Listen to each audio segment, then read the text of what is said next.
What's up, guys? It's the Hiding Our Bias podcast, and I'm Caleb Brooks, and I'm with my co-host, Tripp Blackmon. Tripp, what's up, man? What's up, man? It's early this morning. I don't think we've recorded this early before, even though it's not too early. But anyway, how you doing, man?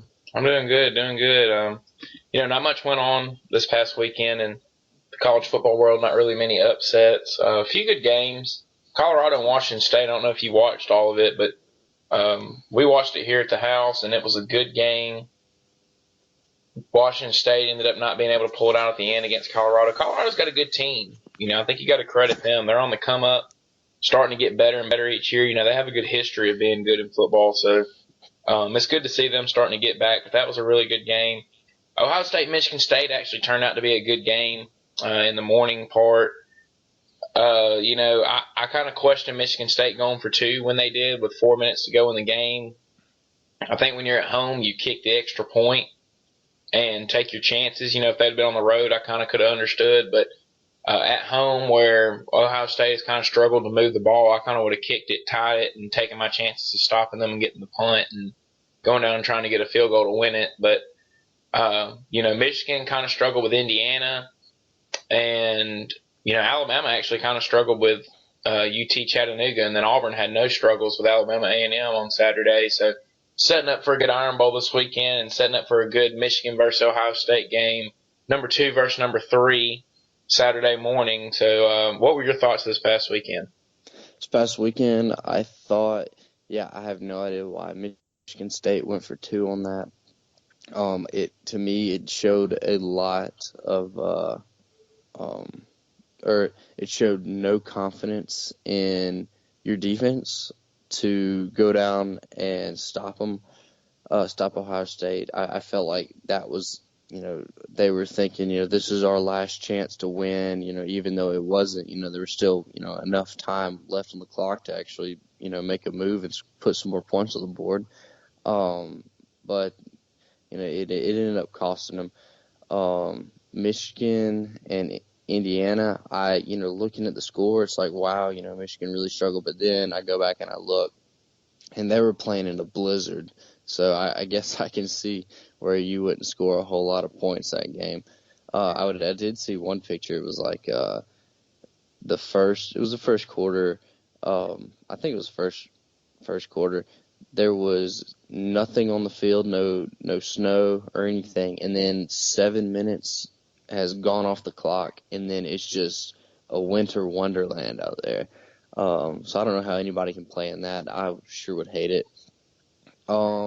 Alabama struggled at times, but that's they were due a letdown game, I think. Yeah. They had played really good all year. They had gotten up for Western Kentucky. They had gotten up for Kent State. They even got up for the Mississippi State game the week before, which was kind of surprising. I think they were due a letdown, but they did not look good. And it is kind of concerning going in the Iron Bowl, if you ask me, just because you want to have some rhythm, and they had a lot of rhythm on offense the week before, and then really just looked out of sync Saturday. I don't think it's going to be that big of an issue. Auburn looked good, obviously, but it was who was it? Alabama A&M? Yeah. Yeah. But still looked good regardless. I think if you're an Auburn fan, you have to be kind of excited that you were able to move the ball a pretty good bit with Jeremy Johnson at quarterback.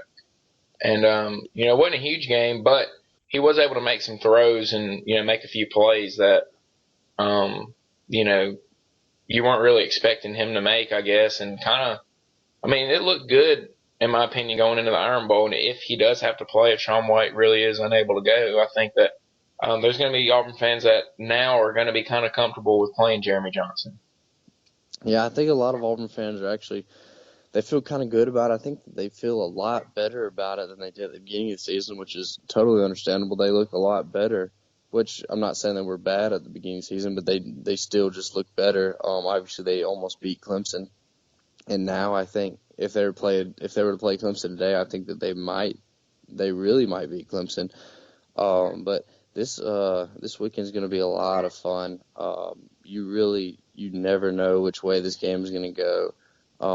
Obviously, we're going to get the game in a minute probably, but coming from this weekend, there was a lot of cupcakes, a couple good games.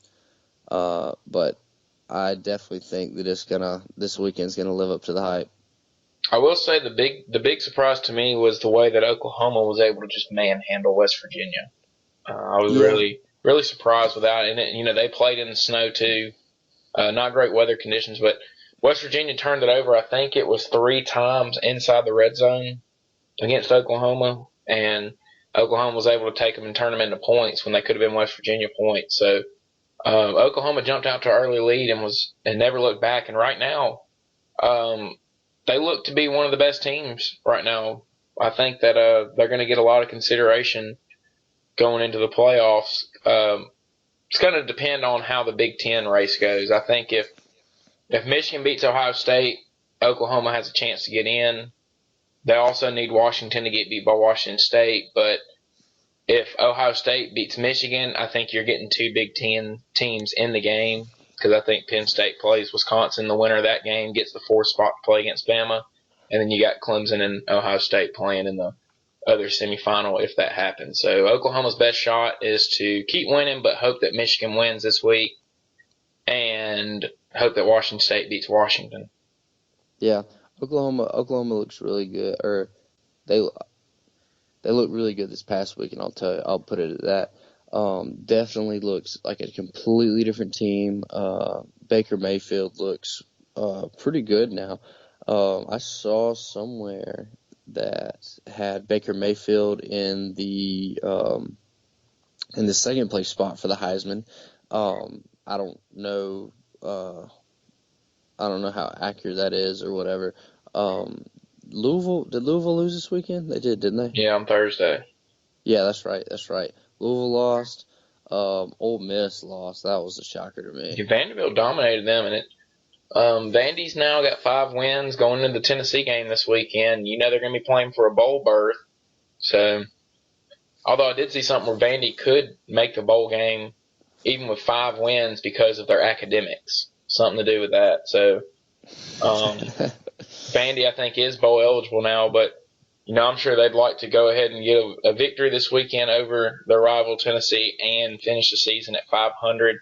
After the way the year started for Derek Mason, I think that would be a good ending for him and a good little starting point going in the next year. And, when you look at Vandy, Vandy lost to South Carolina, Missouri, and Kentucky this year, who were the 3 basically bottom teams of the East, and then beat Georgia and should have beaten Florida. They screwed around and ended up losing that game. But when you look at Vandy, there are a few close ones away. Auburn, another close one that they could have won. They could have been in Atlanta. They were just right there on the cusp of winning a few of those games. So I think that if you're a Vanderbilt fan, you got to be happy with how the future looks when you look at the players they have now, and they got a pretty decent recruiting class coming in. So it's a good step for Vandy. They make a bowl game this year, and there's no telling what could happen next year. They look good. They're starting to get physical up front. They've been able to run the ball, and I think that's one thing. Is Tennessee struggles with a run, I think you might be able to see Vandy be able to really run the ball against Tennessee this weekend. Yeah, but Tennessee, they got those champions of life over there. Yeah, they've already won a championship this year with the championship of life. So, yeah, the what do you think championship about of those life comments? I know there's a lot of Tennessee fans that are very, very upset with that comment. I get the point he's trying to make, but man, come on, He's really going to talk himself out of a job. Yeah, he might. He really might. I mean, he really might, because they're starting to get fed up with his little antics and stuff, brick by brick, and winning the championship of life. And it's like he just, I don't really know. It's like he's making excuses for him or something, or he's trying to say, oh, just give him a little pat on the back. I mean, come on, guys. This is a Tennessee team. This is a team that had Joshua Dobbs, Jalen Hurd before Jalen Hurd left. Who else did they have? They had everybody. Offense? I mean, they had 21 of 22 starters come back this year. They had 19 of 22 is one of the two. They were supposed to have an explosive offense, a pretty decent defense, and end up giving up 700 yards to Missouri. They gave up 700 yards to Missouri on defense. Now, I understand, it's Missouri and they beat them by 40 anyway, but still. And then that's not even the real point. The real point is they were pretty much the favorites to win the SEC East this year, and then they let Florida come in and take it from them. Florida's won. They won the East They last year beat too, didn't they? Florida. They beat Florida and still lost the East to them. Yeah, the Florida.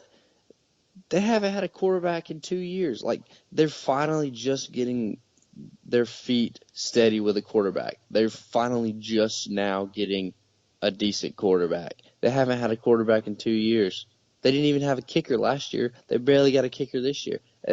Tennessee, there's no excuse for blowing the East like that. You blew a 3-1 lead. There's nowhere else to put it. You gotta. Butch Jones needs to say, look, we messed up. We should have played better. They literally, like, this is the equivalent of blowing a 3-1 lead in the SEC East. Yeah, I mean, it is, but you do got to give Florida a lot of credit. They were able to, bounce back after the Tennessee loss and go win the games they needed to win. And they went to Baton Rouge this weekend and won, which was really impressive to me. You had LSU that were at home, a lot of emotions running in that game, and Florida just settled in and played really, really good football and found a way to win at the end. And so you got to give Florida a lot of credit when it comes to that. They were able to go in there and basically, they took matters in their own hand. They didn't wait around for Vanderbilt or Missouri to beat Tennessee. They went ahead and won, and now you set up, I think I read for the 11th time, Alabama and Florida playing in the SEC championship. Wow. Yeah, I know. It seems like a lot lately, especially that I can remember. It's like we're always playing Florida and Atlanta. But, yeah, it was really good for Florida, and I think Coach McElwain did a really good job of getting those guys to come back and really, pull their season together, as it kind of almost looked like it was falling apart there for a minute. But they came back. They won the games they needed to win. They didn't and then Tennessee fell apart, and Florida just took advantage of it, and that was a really big win in Baton Rouge this past weekend. So let me ask you about the Texas situation with Charlie Strong. What are your feelings on it? I mean, I think that they're handling the situation really poorly, just altogether. I think it's not been done very well by them, by their athletic director, by anybody. I don't think he should be fired. I think that he's in his third year. Yeah, he's 16-20. It hadn't been what they all wanted, but you got to think back to what he walked into, what Matt Brown left him with, because he left them with nothing. They had nobody. And, he had to kick players off, and now he's just now getting all his players in. They got a freshman quarterback, and no, it hadn't been the year that they wanted, but it doesn't mean that you just fire the guy. I mean, I think he needs one more year. I think a coach should get 4 years, because this will be his third full recruiting class that he gets in this year.